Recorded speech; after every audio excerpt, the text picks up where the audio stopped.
నమస్తే welcome to V3 news లక్ష్యం సమాజ హితం నేను సంధ్య బులెటిన్లో ముందుగా హెడ్లైన్స్ చూద్దాం పశ్చిమ గోదావరి జిల్లా ఎత్తిపోతల ప్రాజెక్టులో ఘోర అగ్ని ప్రమాదం షార్ట్ సర్క్యూట్ కారణంగా ట్రాన్స్ఫార్మర్లో పెద్ద ఎత్తున మంటలు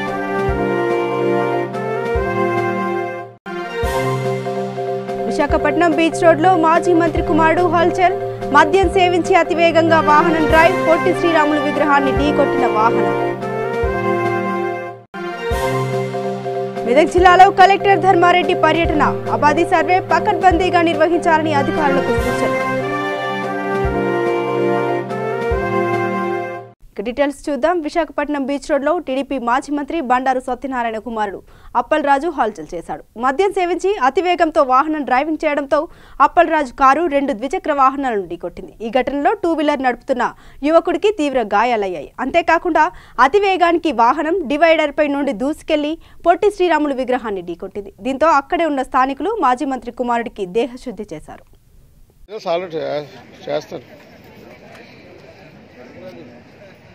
ఓకే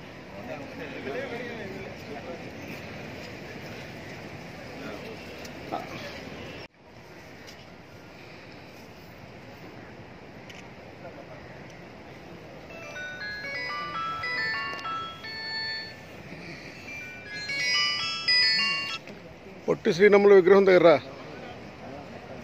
పొట్టి శ్రీరాముల విగ్రహం మేము వచ్చేటప్పుడు సార్ వచ్చేటప్పుడు అప్పుడు జరిగింది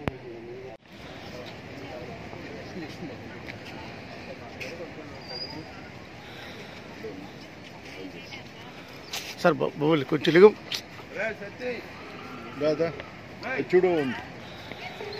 చూడు. పశ్చిమ గోదావరి జిల్లా పోలవరం మండలం పట్టిసీమలో అగ్ని ప్రమాదం సంభవించింది. పట్టిసీమ వద్ద నిర్మించిన ఎత్తిపోతల పథకానికి విద్యుత్ సరఫరా చేసే ట్రాన్స్ఫార్మర్ షార్ట్ సర్క్యూట్తో తగలబడి ఉధృతంగా మంటలు వ్యాపించాయి. పోలవరం ఎస్ఐ సంఘటన స్థలానికి చేరుకుని ఉన్నతాధికారులకు విషయాన్ని తెలియజేశారు. అదేవిధంగా ప్రక్కనే ఉన్న మిగతా ట్రాన్స్ఫార్మర్కు మంటలు వ్యాపించే అవకాశం ఉండడంతో సిబ్బంది తీవ్ర ఆందోళనకు గురయ్యారు.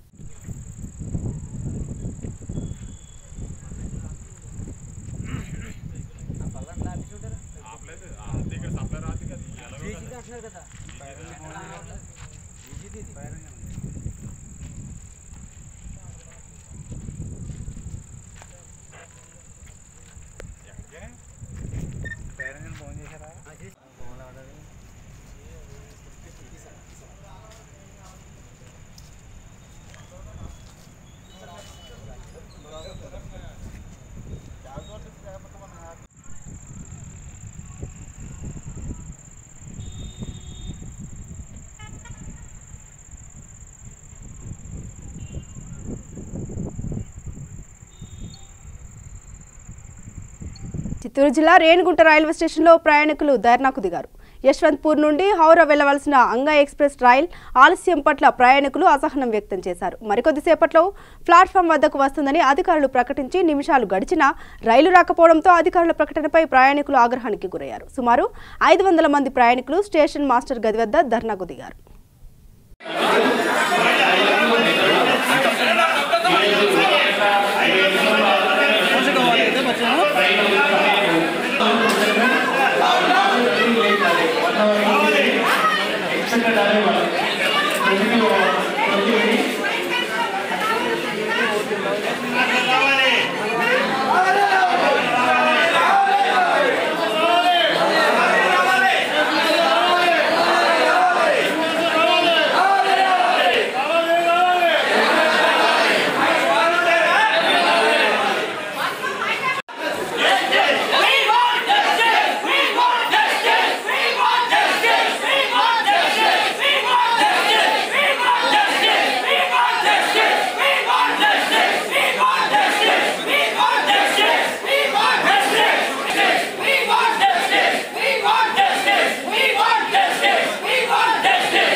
కూడా ప్లాట్ఫామ్ నెంబర్ 5 అని చెప్పాడు. 9:10 అనౌన్స్ చేస్తారు. బండి క్యాన్సిల్. 9:10 కూడా అనౌన్స్ చేశారు. బండి క్యాన్సిల్ అండి. మళ్ళీ అక్కడికి వెళ్ళిన తర్వాత క్యాన్సిల్ చేశారు. ఇది 3 నెలల క్రితం రిజైన్ చేసి చేయడది. 3 నెలల క్రితం రిజైన్ చేయడది.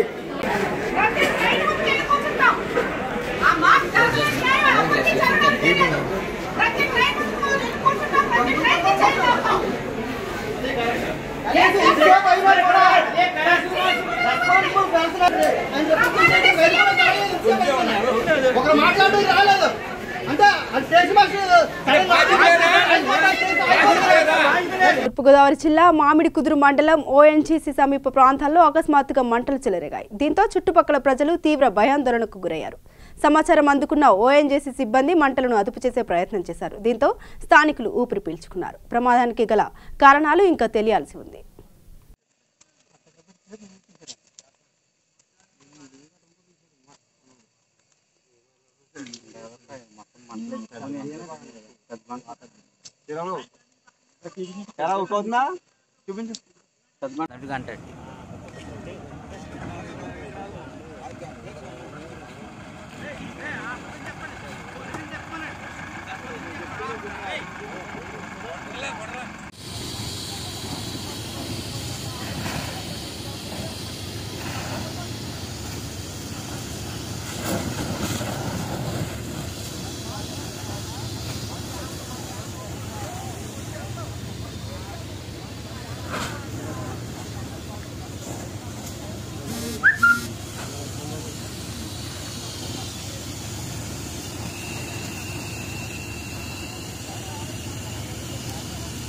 కర్నూలు జిల్లా నంద్యాల పట్టణంలో ఆసరా సొసైటీ ఆధ్వర్యంలో railway station, RTC, bus stand, government hospital దగ్గర రోడ్డు మీద చలికి ఇబ్బంది పడుతున్న పేద ప్రజలందరికీ కొంతమంది దాతల సహకారంతో బెడ్షీట్ పంపిణీ చేశారు.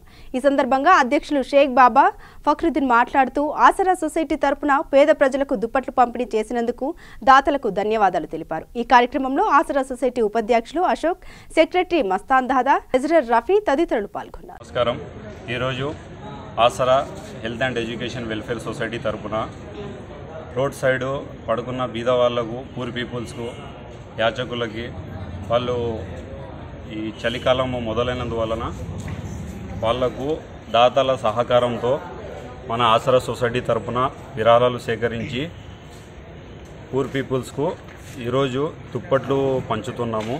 ఈ కార్యక్రమం మనం bus stand, railway station, government hospital అన్ని చోట్ల ఈరోజు అందరికీ రగ్గులు అందించడం జరుగుతుంది.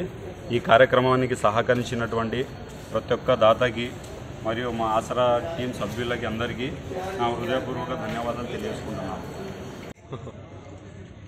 क्या ये वीडियो है तो ये फोटो ही देने को फोटो हाँ भाई हाँ अच्छा ఈరోజు కర్నూలు జిల్లా నంద్యాల పట్టణంలో రైల్వే స్టేషన్ నందు మరియు బస్టాండ్ అలాగే రోడ్ సైడ్ ఉన్న బీదవాళ్లకు చలి చాలా తీవ్రంగా ఉండడం వల్ల కొంతమంది దాతల ద్వారా డబ్బు సేకరించి వారితో పాటు వారు ఇచ్చిన సొమ్ముతో బెడ్షీట్లు మేము కొనుక్కొని వాటిని అన్ని చోట్ల ఉన్న బీద ప్రజలకు వారికి ఈరోజు ఆసరా సోషల్ సర్వీస్ డెవలప్మెంట్ సొసైటీ వారి అందరం కలిసి పంపిణీ చేయడం జరిగింది. కర్నూలు జిల్లా ఆలూరు నియోజకవర్గంలోని దేవనకొండ మండలం స్థానిక అయ్యప్ప దేవాలయంలో వీలకి పూజలు నిర్వహించారు. ఈ సందర్భంగా అర్చకులు, భక్తులు ఆలయ ఆవరణలో మెట్ల పూజ చేపట్టారు. ఆవరణం మెట్లను ప్రత్యేక పూలతో అలంకరించి పూజలు చేశారు. అనంతరం ప్రత్యేక వాహనంలో అయ్యప్ప స్వామి ఊరేగింపు నిర్వహించారు.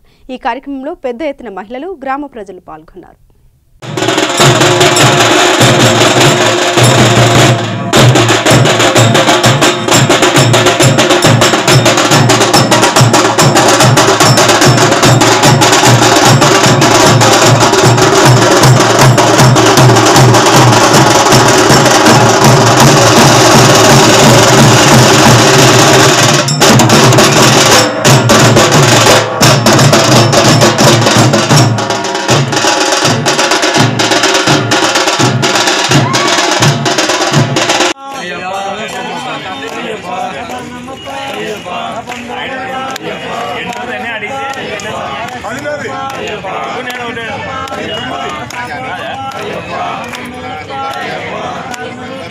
రాష్ట్ర ప్రభుత్వం పైలట్ ప్రాజెక్టుగా చేపట్టిన అబాది సర్వే పకడ్బందీగా నిర్వహించాలని మెదక్ జిల్లా కలెక్టర్ ధర్మారెడ్డి అధికారులను ఆదేశించారు. మండలంలోని కొత్తపల్లి, మల్లంపేట్ గ్రామాలను రాష్ట్ర ప్రభుత్వం పైలట్ ప్రాజెక్టుగా ఎంపిక చేసింది. ఈ సందర్భంగా కొత్తపల్లిలో జరుగుతున్న అబాది సర్వేను కలెక్టర్ పరిశీలించారు. అనంతరం ఉన్నత పాఠశాలలో తనిఖీ చేశారు. ఈ కార్యక్రమంలో జిల్లా పంచాయతీ అధికారి హనూక్, ఎంపీపీ చందన, ప్రశాంత్ రెడ్డి, ఎంఆర్ఓ బలరాం, ఎంపీడీఓ శ్రీనివాస్ తదితరులు పాల్గొన్నారు.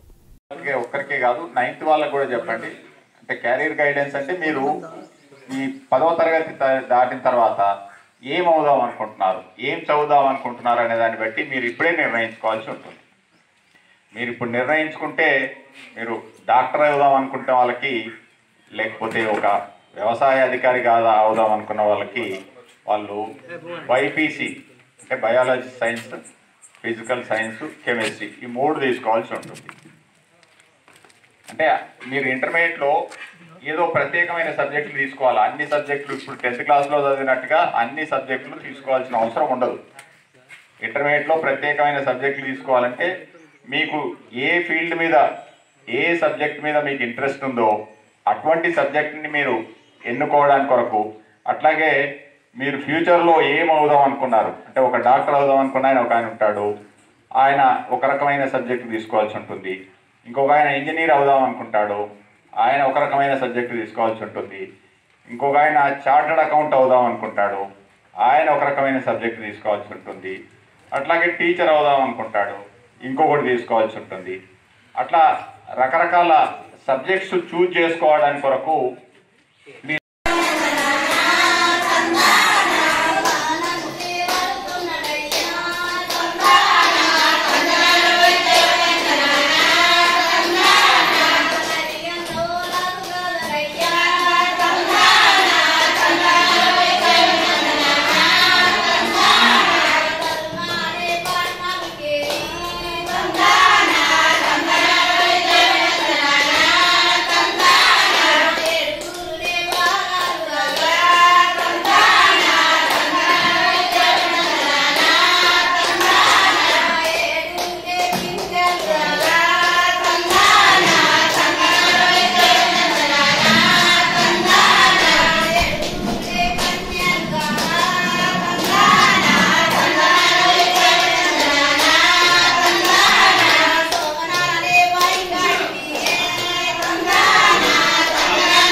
దీంట్లో భాగంగా మళ్ళీ ఈ 30 రోజుల ప్రణాళిక మాకు అడ్వాంటేజ్ అయిపోయింది. ఎవరైతే బాధ్యతగా ఫీల్ అయ్యారో కొంతమంది ఏంటంటే మనం బరువు పెడుతున్నాం, రిజల్ట్ వచ్చిన తర్వాత జగిత్యాల జిల్లా కోడిమ్యాల మండల కేంద్రంలో మండల విద్యాధికారి మద్దెల నారాయణ గ్రీన్ డే కార్యక్రమాన్ని నిర్వహించారు. ఈ సందర్భంగా నారాయణ మాట్లాడుతూ ప్రతి పాఠశాలలో మొక్కలు నాటాలని అన్నారు. ప్రతి శనివారం గ్రీన్ డే కార్యక్రమాలు అమలు చేయాలని పేర్కొన్నారు. ఈ కార్యక్రమంలో హైస్కూల్ ప్రధానోపాధ్యాయులు గుడి రఘుపతి రెడ్డి, ఉపాధ్యాయులు పాల్గొన్నారు. గర్ల్స్ కొడిమ్యాల పాఠశాలలో ఈరోజు గ్రీన్ డే కార్యక్రమం చేయడం జరుగుతుంది. ఇందులో 9th క్లాస్ విద్యార్థులు పాల్గొన్నారు. అదేవిధంగా ప్రధానోపాధ్యాయులకు ధన్యవాదాలు. ముఖ్యంగా హరితహారంలో భాగంగా చెట్లు నాటడమే కాదు, వాటిని సంరక్షించే బాధ్యత కూడా తీసుకోవాల్సిన అవసరం ఉందని చెప్పి పిల్లలకు తెలియజేయడం. పిల్లలు ఈరోజు వారికి సంబంధించినటువంటి మొక్కలు ఏవైతే ఉన్నాయో ఆ మొక్కల చుట్టూ పిచ్చి మొక్కలను తొలగించి వాటి చుట్టూ మట్టిని పోసి నీళ్లు పోయడం జరిగింది. మరి ముఖ్యంగా మన తెలంగాణ తీసుకుంటే తెలంగాణ రాష్ట్ర ప్రభుత్వం ఎంతో ప్రెస్టేజ్గా ఈ హరితహారం ప్రోగ్రాం చేపట్టింది. ముఖ్యంగా మొక్కలనేటివి మనకు చాలా అవసరం. చిన్నపిల్లలు ఏదైతే పెంచాలో ఆ విధంగా పెంచాల్సిన బాధ్యత ఉంది. మొక్కలు లేనిది ఇవాళ ఆక్సిజన్ లేదు, ఆక్సిజన్ లేనిది మానవాళి లేదు. కాబట్టి మరి ప్రతి ఒక్క విద్యార్థి కాదు, ప్రతి ఒక్క వ్యక్తి మొక్కను పెట్టడం కాదు, మొక్కను సంరక్షించే బాధ్యత తీసుకొని మరి మా పాఠశాలలో దాదాపు ఈ కొడిమేల పాఠశాలలో 200 మొక్కలు నాటడం జరిగింది. ఆ మొక్కలు ప్రతి విద్యార్థికి కేటాయించడం జరిగింది. ఆ విద్యార్థులే స్వయంగా వారి పేరును పెట్టుకొని వాళ్ళే సంరక్షిస్తున్నారు. కాబట్టి అదేవిధంగా మండలంలో ఉన్నటువంటి అన్ని పాఠశాలల్లో కూడా ఈ గ్రీన్ డే చేస్తున్నాం. అన్ని పాఠశాలల్లో కూడా విద్యార్థులు, ప్రధానోపాధ్యాయులు, ఉపాధ్యాయులు పాల్గొంటున్నారు. ఈ పాఠశాలలో కూడా ప్రధానోపాధ్యాయులు రఘుపతి రెడ్డి గారు మరియు పీఈటీ గారు మరియు ఇతర ఉపాధ్యాయులు కూడా పాల్గొనడం జరిగింది. ముఖ్యంగా ప్రతి శనివారం ఒక గ్రీన్ డే అనేది ఏర్పాటు చేసుకుని ప్రతి శనివారం పిల్లలతోటి మరియు ఉపాధ్యాయులు కలిసి పీఈటీ గారి ఆధ్వర్యంలో మేము ఈ పాఠశాలలో చేస్తున్నాం. అదేవిధంగా మిగతా పాఠశాలల్లో కూడా ఈ గ్రీన్ డే అనేది నిర్వహిస్తున్నాం. ముఖ్యంగా ఇది చేయాల్సిన బాధ్యత ఉందని వారికి తెలియజేయడం వల్ల పిల్లలే ముందుకొచ్చి వారి చెట్లను సంరక్షించుకోవడం జరుగుతుంది. ప్రేమ పెళ్లి పేరుతో గర్భవతిని చేసి తదనంతరం నాకు సంబంధం లేదని తప్పుకున్న వ్యక్తిపై పోలీసులు కేసు నమోదు చేశారు. సూర్యాపేట జిల్లా పాలకవీడు మండలం మహంకాళిగూడానికి చెందిన ఉట్కూరి శ్యామో యువతిని 3 ఏళ్లుగా ప్రేమ పేరుతో పెళ్లి చేసుకుంటానని నమ్మించి సహజీవనం చేశారు. కాగా గతేడాది ఆమె గర్భం ధరించింది. దీంతో పెళ్లి చేసుకోవాలని ఆమె నిలదీయడంతో ముందు గర్భ విచ్ఛిత్తి చేయించుకుంటేనే వివాహం చేసుకుంటానని షరతు పెట్టాడు అతను. తన మిత్రుడు మోహన్ ద్వారా గర్భ విచ్ఛిత్తి చేసే మందులను ఆమెకు తాగించి అబార్షన్ జరిగేలా చేశాడు. శ్యామ్ ఇటీవలే వేరే అమ్మాయితో పెళ్లికి సిద్ధపడగా బాధిత యువతి ఫిర్యాదు మేరకు కేసు నమోదు చేసి దర్యాప్తు చేస్తున్నట్లు ఎస్ఐ నరేష్ తెలిపారు.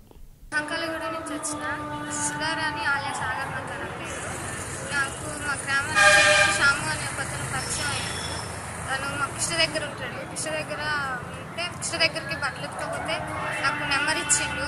ఆ నెంబర్ వల్ల ఫోన్ కాంట్రాక్ట్ నడిచింది. ఫోన్ కాంట్రాక్ట్ నడిచిన తర్వాత 1 సంవత్సరం తర్వాత నాకు ప్రెగ్నెంట్ అందిన తర్వాత వాళ్ళ పక్కన మోహన్ అనే అతనితో నాకు టాబ్లెట్లు పంపించిన తర్వాత నేను తనని అడిగిన, మనం పెళ్లి చేసుకున్నాం ప్రెగ్నెంట్ అందిందంటే, నువ్వు మేజర్ వీక్ వద్దు, పెళ్లి చేసుకుంటే మనకు ప్రాబ్లం అవుతుంది, వద్దు ప్రెగ్నెంట్ తీయించుకున్న తర్వాత మా ఫ్యామిలీ చెప్పి చేసుకున్నాం అని అన్నాడు.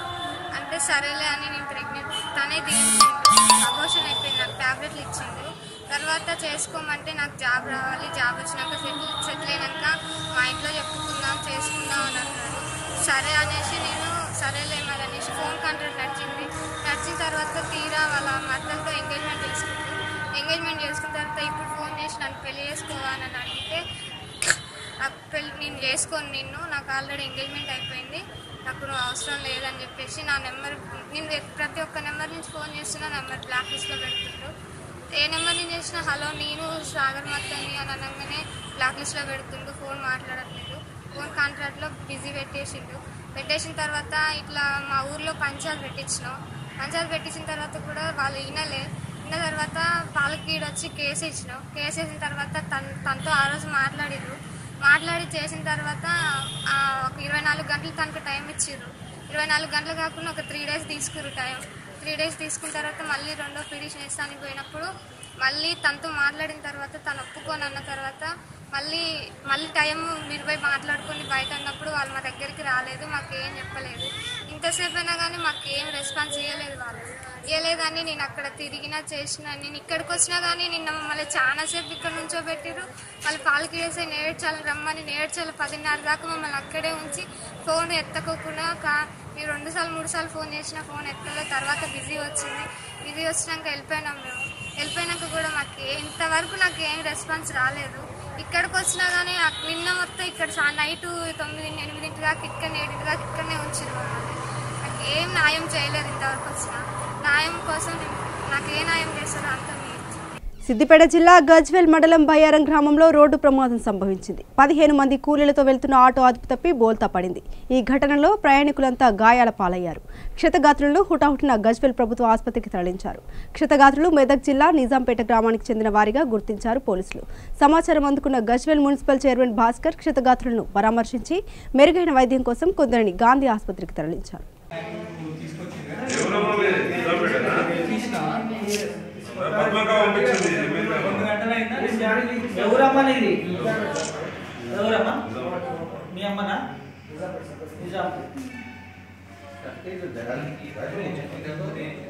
ఎట్లా పడ్డది ఏం జరిగింది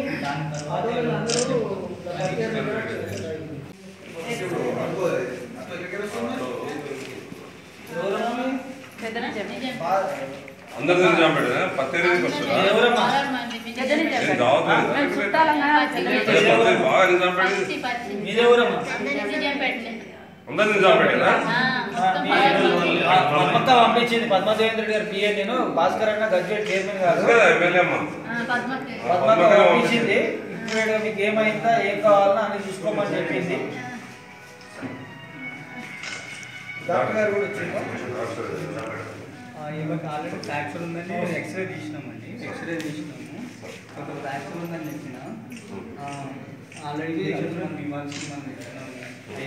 నిర్మల్ జిల్లా ఖానాపూర్ మండలంలోని గోసంపల్లిలో అత్యాచారం హత్యకు గురైన సమత కుటుంబాన్ని జాతీయ బాలల హక్కుల కమిషన్ సభ్యురాలు ప్రజ్ఞా పరాండే రాష్ట్ర బాలల హక్కుల కమిషన్ సభ్యురాలు శోభారాణి పరామర్శించారు. ఈ సందర్భంగా మీడియాతో ఆమె మాట్లాడుతూ తప్పు చేసిన వారిని గొప్ప బీద తేడా లేకుండా చట్టం నిందితులను శిక్షిస్తుందని తెలిపారు.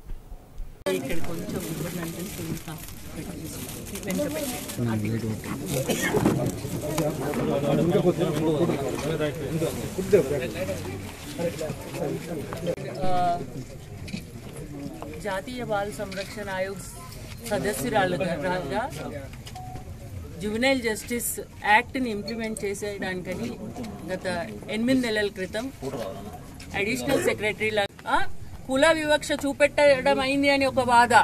ఇట్లాంటి బాధల్ని తట్టుకొని నిలబడ్డ ఇక్కడ పరివారం ఒకటి, ఇక్కడ పోలీస్ యంత్రాంగము, ఇక్కడ మీడియా కూడా. ఎందుకంటే నాకు తెలుసు మన భాషలో కూడా ఎంత కష్టం మనకి పోరాటాలు రజాకారులు అయిపోయింది, తెలంగాణ మూవ్మెంట్ అయిపోయింది. మనకి ఈ రోజు మనం సంతోషంగా బతుకుతాము అనుకున్న టైంలో మనము న్యాయ వ్యవస్థను మన చేతిలో తీసుకునే ప్రయత్నము చేయకూడదని ఒక న్యాయవాద వృత్తి నుంచి వచ్చిన మనిషిలాగా నేను మన తాతలు ముత్తాతలు ఉర్దూ మీడియాలలో చదివిన, మన అమ్మ నాయన కూడా ఉర్దూ మీడియంలో చదివిన, మనకు తెలుగులో కూడా మాట్లాడడం అంటే కష్టం అయిపోతుంటది అప్పుడప్పుడు. అట్లాంటి మన ప్రాంతంలో ఇక్కడ నుంచి ఇంత కష్టం వచ్చినప్పుడు మనం అందరం కలిసి పనిచేసి 2 రోజులు చేస్తాను. దిశ విషయంలో కూడా తీసుకున్నారు మీరు. నేను నిన్న చేరగానే రాత్రి 9:30కి చేరగానే అక్కడి ఎస్పీతో మాట్లాడడం జరిగింది. స్పెషల్ మీటింగ్ కాల్ చేసుకొని. వార్తలు ముగించే ముందు మరోసారి హెడ్లైన్స్ చూద్దాం. పశ్చిమ గోదావరి జిల్లా ఎత్తిపోతల ప్రాజెక్టులో ఘోర అగ్ని ప్రమాదం. షార్ట్ సర్క్యూట్ కారణంగా ట్రాన్స్ఫార్మర్లో పెద్ద ఎత్తున మంటలు.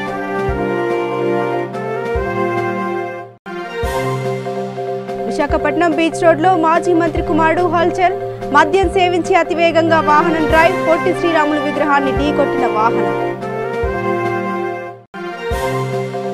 మెదక్ జిల్లాలో కలెక్టర్ ధర్మారెడ్డి పర్యటన.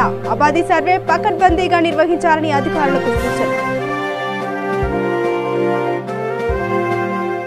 ఇవి బులెటిన్ అప్డేట్స్. మరిన్ని అప్డేట్స్ కోసం చూస్తూనే ఉండండి V3 న్యూస్. లక్ష్యం సమాజ హితం.